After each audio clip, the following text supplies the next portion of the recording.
hoje, quinta-feira, tem que ser um dia que tenha que significar algo, né? Nem que a gente vá descobrir mais para frente, mas o dia de hoje ele não pode ser um dia normal como vem sendo. Todo dia na colônia de férias chamada Toca da Raposa 2, que é o que parece para todo mundo. Temos 1.500 pessoas aí chegando.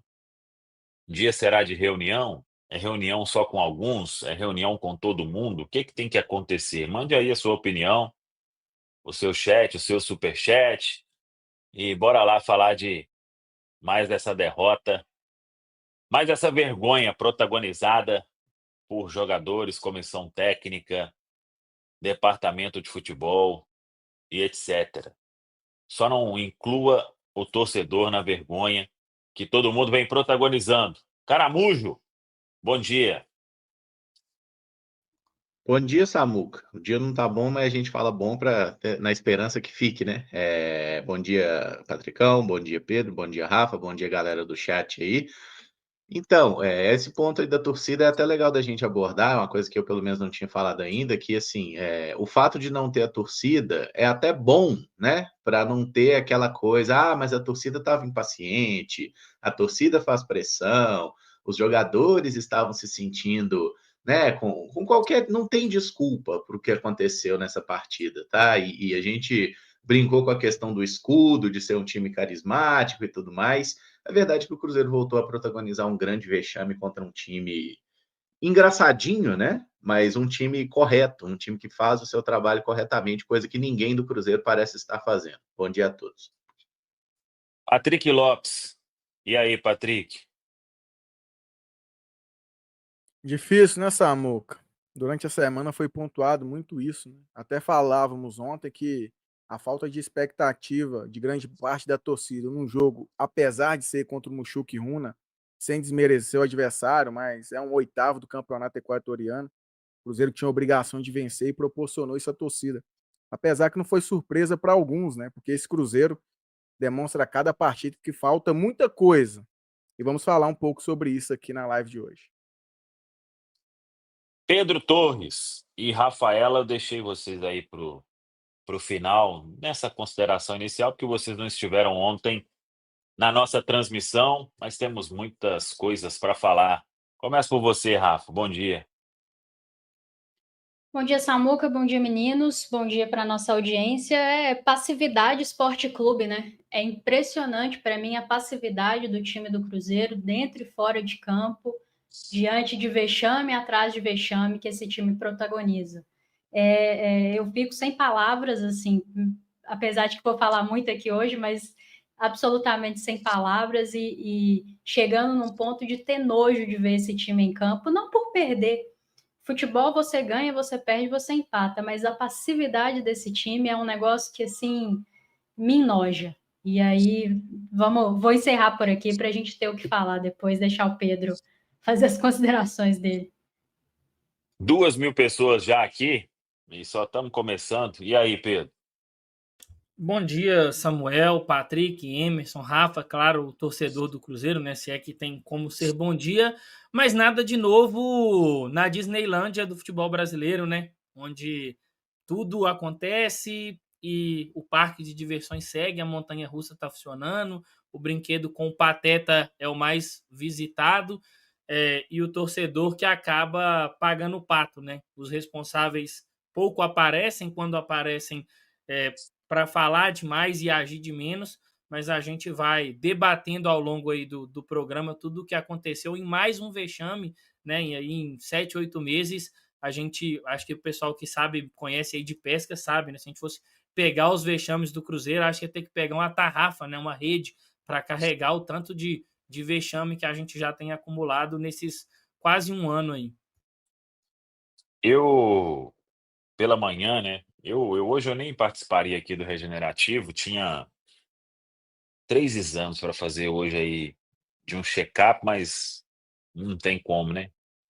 Se não partir ainda é porque a saúde tá ok, né? Então já cancelei, vou marcar em outra data aí, porque acho que tinha que participar aqui. E o povo já fica xingando quando a gente participa, imagina se depois de uma vergonha dessa não estivesse aqui hoje, né, pro nosso regenerativo. Mas quando a gente pega, você entra ali no SofaScore, né, tem uma tabelinha dos 10 últimos jogos, né. E aí, eu vou até compartilhar aqui para a gente só ver o que virou o Cruzeiro e foi o tema da thumb do meu comentário ontem, e tá tudo beleza. É isso aqui que virou o Cruzeiro nesse passado recente, né. Os últimos 10 jogos, sendo 5 do Campeonato Mineiro, um contra um dos piores times da Argentina e o outro contra um time, com todo respeito, que tá meio de tabela para baixo do Campeonato Equatoriano. E a única vitória é com um time que acabou de subir para a Série A do Campeonato Brasileiro. Então, eu vou deixar vocês falarem mais, porque quem quiser depois pode ir aí, a gente cortou aí o comentário, óbvio que eu vou falar mais aqui, né. Mas o Cruzeiro hoje, ele tem dinheiro, tem investimento, mas é um time que se acostumou com a derrota. Nada abala mais, não tem, é indignação de um ou outro. Às vezes você vê ali um Cássio passando na zona mista e indignado, um Dudu que ontem talvez foi um dos poucos, né, que conseguiu fazer algo, tentou algo, indignado, chegou agora, né. Dudu, que ele conhece de Cruzeiro, ele viveu ali na base, né, saiu muito cedo, então, é jogador e aí não é: "Nossa, Samuel está desviando o foco apenas para um". E quem acompanha a Samuca TV sabe que eu falo isso, há muito tempo. Um jogador, e aí eu falo do senhor William, que tenta dar uma caneta no meio de campo numa fase dessa, e tentou mais de uma vez, velho. Esse jogador tá pensando que é o quê?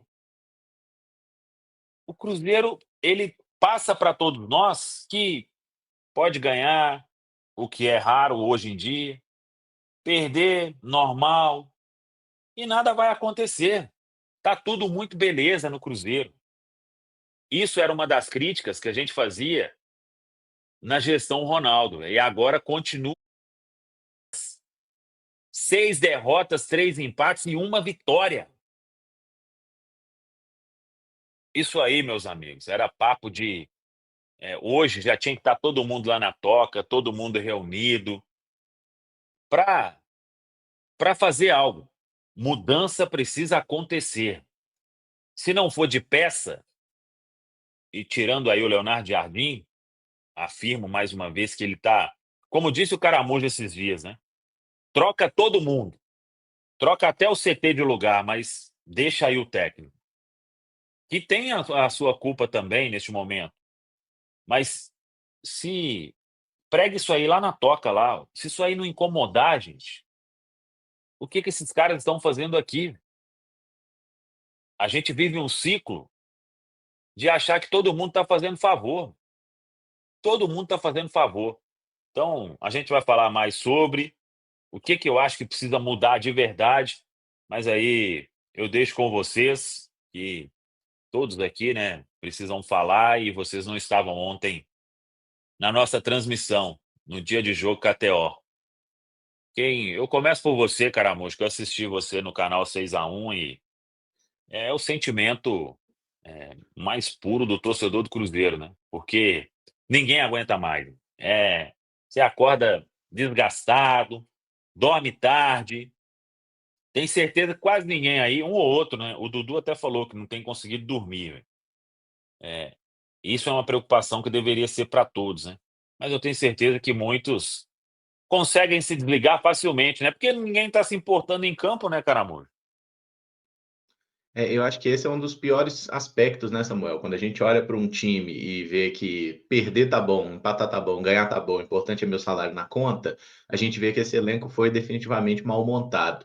E assim, eu me lembro de quando a gente fez aqui aquelas análises, né, no início do ano, quando o Cruzeiro fez as contratações, a gente estava discutindo ali se a janela do Cruzeiro tinha sido boa ou se tinha sido ótima, né? Era basicamente o nosso ponto de discordância ali.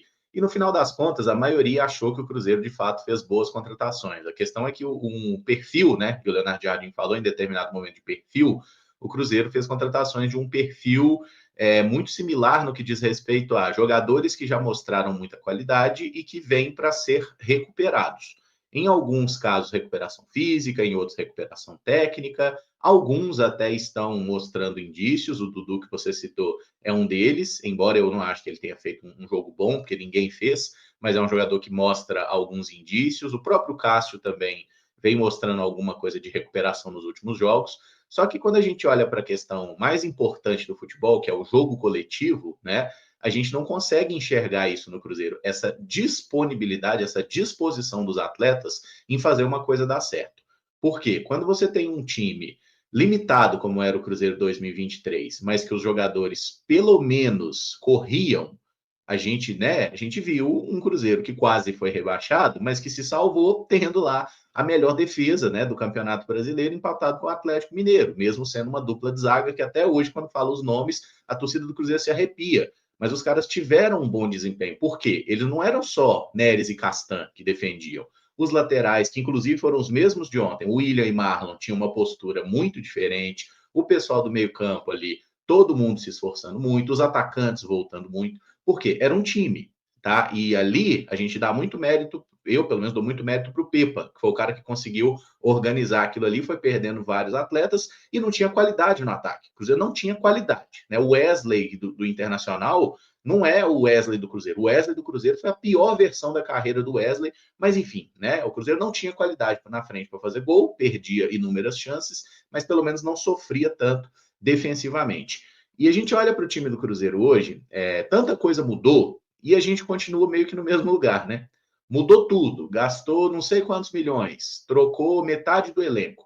E aí, o que a gente tem hoje? A gente tem um Cruzeiro de novo em crise, de novo sem conseguir ganhar de ninguém, e de novo disputando uma Copa Sul-Americana e com possibilidades bem realistas de ser eliminado. A mesma situação que a gente viveu no início da Sula do ano passado, né? Só que lá, era uma transição, foram 3 empates no início, dessa vez a gente começa com 0 pontos, né? Ano passado a gente começou com 2 pontos nas 2 primeiras rodadas, dessa vez com 0 pontos, tendo perdido em casa para o pior time, né? Tecnicamente, o pior time do grupo, que ironicamente está sendo líder. Por quê? Porque é um time que se entrega mais, né? E a gente tem que exaltar o Mushukruna pela forma como fez um jogo inteligente. O Mushukruna falou assim, o Cruzeiro está com a pressão, o Cruzeiro tem melhores jogadores, vamos fazer o nosso aqui, vamos fechar esse meio campo aqui, vamos fechar as linhas de passe. E quando fecharam as linhas de passe, o Cruzeiro mostrou não saber o que fazer. Então o Leonardo Jardim tem a parcela dele também. Acho que a escalação do Eduardo, por exemplo, ela é bizarra, e a manutenção do Eduardo também é bizarra, que é um jogador que não acrescenta nada. A questão do Marlon, né? O Marlon treinou bem e mereceu uma oportunidade. Tá bom, a gente não vê o treino, então a gente acredita na palavra dele. Mas o Marlon não merece oportunidade nenhuma. Inclusive, o Marlon falha nos 2 gols, tá? A falha principal no segundo gol é do Lucas Romero, mas o Marlon sai da posição onde ele estava para marcar um zagueiro que já estava sendo marcado pelo Jonathan. Se o Marlon tivesse na posição dele, ele teria cortado a bola antes dela chegar no Bentaberry, que faz o gol de cabeça. Mas, enfim, o Cruzeiro está refém de certos jogadores e o que a gente falou, né? Pô, se for o caso, troca o elenco todo. Eu acho que não precisa nem trocar todo, mas se precisar também que troque, tá? Porque, sinceramente, eu acho que a gente já viu, depois de tudo que passamos com o Cruzeiro, que a gente não deve se apegar a nenhum jogador. Nenhum, sem qualquer tipo de exceção. O Cruzeiro, ele é a instituição, o Cruzeiro é a torcida. Jogador passa, vem, vai, não está nem aí. O importante é que o salário dele está na conta.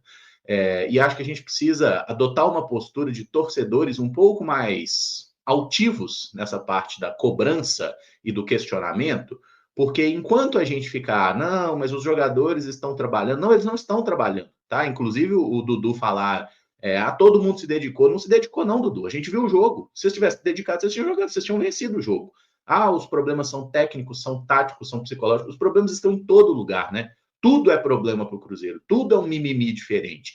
Então, eu acho que isso aí começa de cima, acho que começa do Pedro Lourenço, que mais uma vez foi super infeliz no que falou, tá? Eu acho que se o Pedro tá feliz, tá satisfeito com o jeito como as coisas estão caminhando no Cruzeiro, ele segue falando os absurdos que ele quiser falar. Agora, se ele quiser que alguma coisa mude, ele vai ter que aprender a calar a boca dele. Ele vai ter que aprender a falar menos e entender que o jogador de futebol não é um caixa ou um estoquista de supermercado que ele fala o que quiser e o jogador vai aceitar. Jogador é mimado, jogador é insuportável, é melindroso.